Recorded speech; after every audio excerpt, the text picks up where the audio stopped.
bahasa yang dapat dimengerti oleh audiens. Oke, ya. Tiga itu ya, simple, applicable, dan gunakan bahasa yang dimengerti oleh audiens. Oke. Nah, ini yang saya harapkan semua Anda bisa melakukannya atau membuatnya, karena 3 hal pokok ini aja yang memang dibutuhkan gitu. Ya, 3 hal pokok. Nah, 3 hal inilah yang harapannya bisa Anda jadikan sebagai pedoman untuk Anda membuat slide presentasi yang dibutuhkan gitu untuk keperluan public speaking gitu.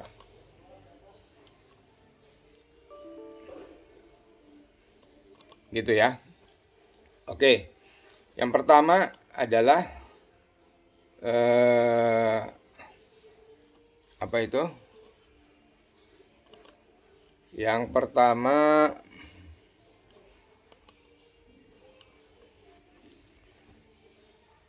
simple. Simple di sini bukan cuma membuat slide-nya yang simple, ya, tapi menyampaikan bahasanya yang simple. Ya, Anda bikin slide presentasi yang simple, itu misalnya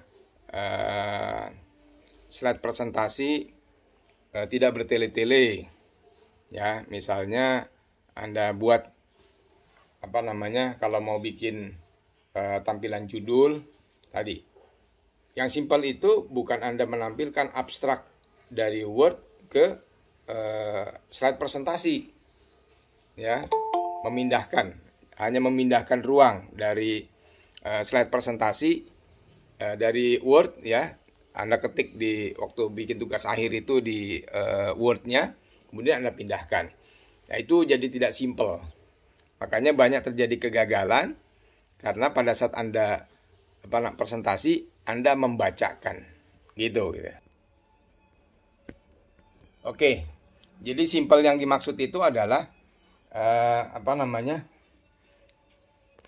kita membuat ya secara sederhana, tidak perlu tidak perlu bertele-tele, tidak perlu membuat dengan cara yang rumit, ya. Dan Anda bisa menggunakannya dengan tampilan slide yang sederhana, ya. Jadi slide itu sebetulnya tidak perlu banyak pewarnaan yang rumit, ya. Cukup Anda menggunakan tampilan slide presentasi yang klasik, itu sudah cukup membantu gitu, ya. Jadi Anda menggunakan halo, suara saya terdengar? Halo? Suara saya terdengar? Halo, suara saya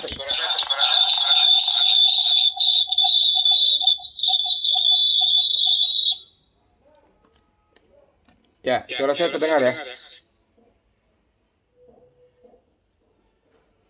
Halo? Terdengar, Pak. Oke. Terdengar tapi bergema, Pak. Ya, storing. Oke, enggak apa-apa. Jadi begini, simple untuk presentasi itu cukup Anda menggunakan tampilan klasik, ya. Boleh hitam putih, tanpa background, tanpa latar belakang. Tapi kalau Anda mau gunakan tampilan background atau latar belakang, pilih warna yang lembut dan terang, ya. Atau sebaliknya, background Anda tampilannya gelap, tulisannya yang terang, ya. Teksnya, ya, teks pada slide itu yang terang. Atau backgroundnya terang, tampilannya gelap. Misalnya backgroundnya putih, berarti tulisannya hitam atau ungu atau di warna kampus kita, atau merah boleh, ya, kalau Anda ingin memberikan tekanan, atau kuning atau hijau atau apa saja. Atau sebaliknya, ya, backgroundnya yang gelap, ya, tampilannya teksnya nanti yang terang. Nah, itu yang simple, ya. Dan tadi bukan naratif, jadi dia bukan hasil kopian dari teks pada Word Anda tampilkan di slide PowerPoint. Nah, itulah terjadi banyak kegagalan dari teman-teman pada saat presentasi, ya, pada seminar atau pada penjelasan KKP, sehingga banyak terjadi kegugupan dan lebih banyak melihat laptop, ya, tidak mengkomunikasikan secara verbal. Nah, karena Anda menampilkan dari narasi ke dalam PowerPoint, sehingga Anda membaca fokus, ya. Penelitian ini, ya, saya lakukan dalam rangka memenuhi kebutuhan kuliah kerja praktek, ya. Saya sudah melakukannya dan seterusnya begitu, ya. Anda membaca akhirnya. Tapi kalau Anda membuatnya dalam bentuk poin-poin pada teks slide presentasi itu, ya, misalnya paragraf pertama Anda tampilkan KKP ini, ya, mengambil judul misalnya membuat sensor suhu untuk deteksi kebakaran hutan. Yang kedua, saya melakukan penelitiannya, risetnya pada Dinas Hutan dan Perkebunan, ya, Kehutanan dan Perkebunan. Yang ketiga, saya menemukan hal-hal yang penting. Salah satunya, ya, kaitan dengan tema ini adalah dalam 1 tahun paling tidak terjadi 125 kasus kebakaran hutan. Nah, karena itulah maka diperlukan deteksi dini dengan cara saya membuat aplikasi sensor suhu untuk mendeteksi kebakaran hutan, untuk mendeteksi potensi kebakaran hutan pada 300 atau 500 hotspot di hutan-hutan Kalimantan Timur, gitu.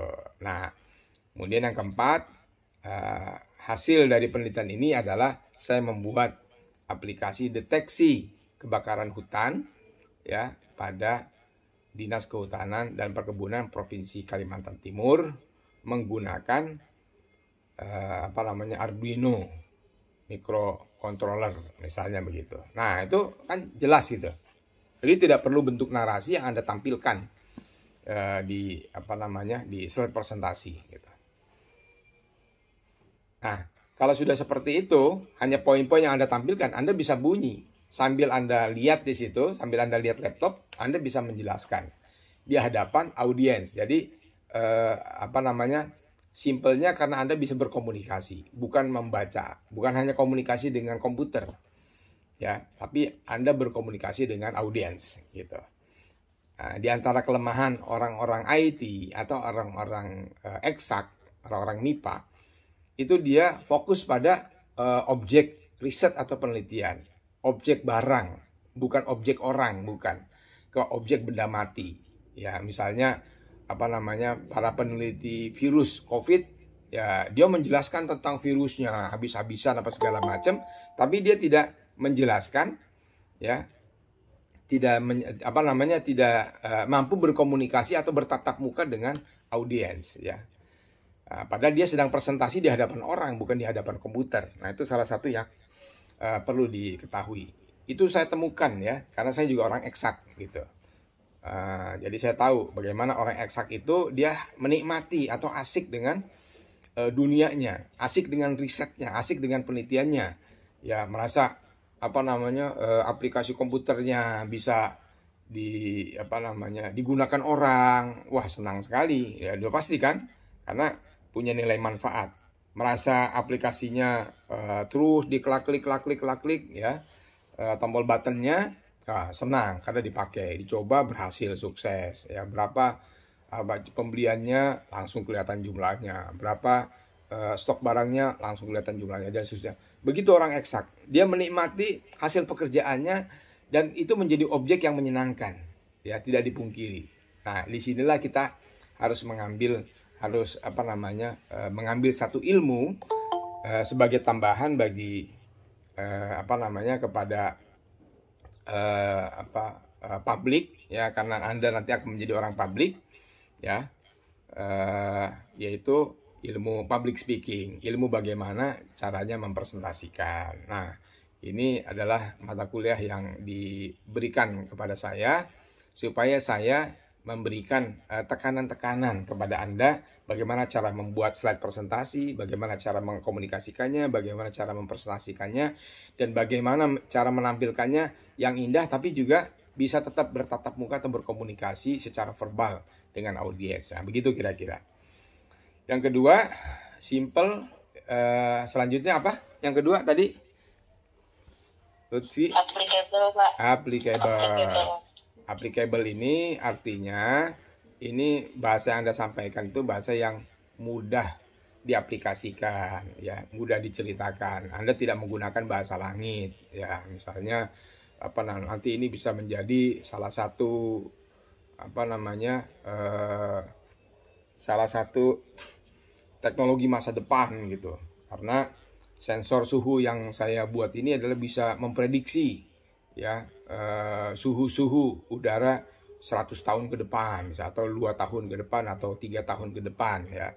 Meskipun itu sangat mungkin dalam artificial intelligence, tapi tidak perlu disampaikan sekarang ya, tidak perlu disampaikan sekarang. Karena sedang fokus menceritakan tentang sensor suhu, tadi tema saya ya, sensor suhu untuk mendeteksi potensi kebakaran, maka itu aja diceritakan ya. Berapa yang bisa dideteksi suhunya ya, antara 0 sampai 45 misalnya gitu ya. Kalau sudah suhu itu ini tergantung, saya belum tahu ya berapa angka derajat kebakaran gitu. Kalau di kebakaran rumah ya saya tahu ya, kalau sudah sampai suhunya sekitar 45 atau 50, nah itu potensi tuh berarti gitu. Karena saya pernah meninggalkan masakan sayur asem yang masih di atas di atas kompor gas, saya tinggalkan berapa jam gitu, 2 atau 3 jam ya. Jadi rumah itu sampai sampai berasap, sampai kering gitu, atap-atap itu sampai kering. Nah itu kalau sudah kering berarti tidak lama lagi akan mudah terbakar. Nah begitulah kira-kira ya. Nah itu yang yang dimaksud dengan applicable. Jadi ceritakan sesuai dengan aplikasi pada saat itu, sesuai dengan kebutuhan kira-kira berapa banyak atau berapa lama kekuatan dari alat Anda itu gitu. Nah itu yang perlu saya jelaskan kepada Anda. Oke, jelas ya, applicable. Yang ketiga, yang ketiga dari ini? Halo? Yang ketiga tadi apa? Yang perlu diperhatikan?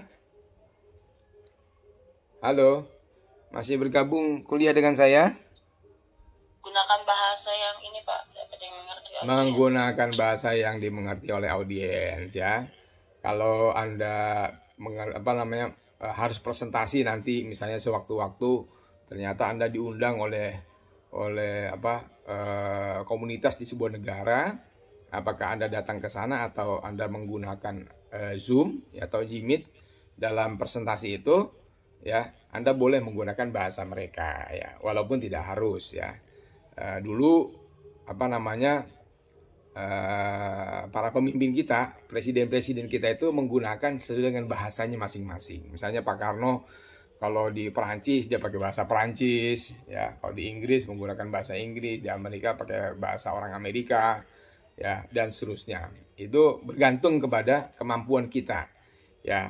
Tapi kalau kita tidak mampu dengan bahasa asing mereka, kita cukup menggunakan bahasa Indonesia gitu. Ini menunjukkan bahwa kita punya jiwa nasionalisme, tidak harus menggunakan bahasa mereka. Misalnya Pak Harto ya, Pak Harto presiden kedua Indonesia ini kalau presentasi atau pidato di PBB itu pakai bahasa Indonesia ya, karena di PBB sudah ada alat translator, jadi setiap negara bisa, atau mereka belajar suka maupun terpaksa mau nggak mau belajar bahasa Indonesia ya, biar itu tujuannya begitu gitu.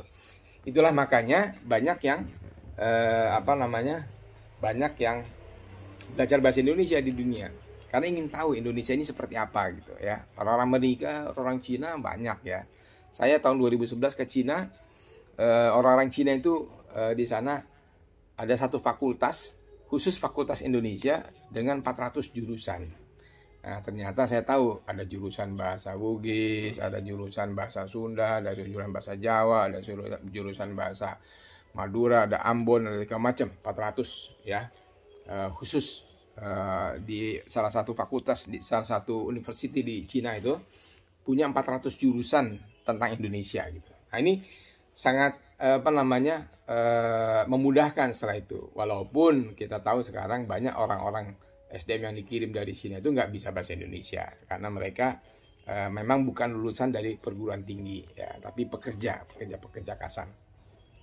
Nah itu, jadi gunakan bahasa Audien. Kalau Anda presentasi di hadapan misalnya Bupati Kutai Kartanegara, nanti boleh Anda menggunakan bahasa Kukar, Kutai, atau Anda menggunakan joki-jokinya dari jok-joknya itu dengan menggunakan bahasa Kutai atau bahasa Banjar atau bahasa Jawa.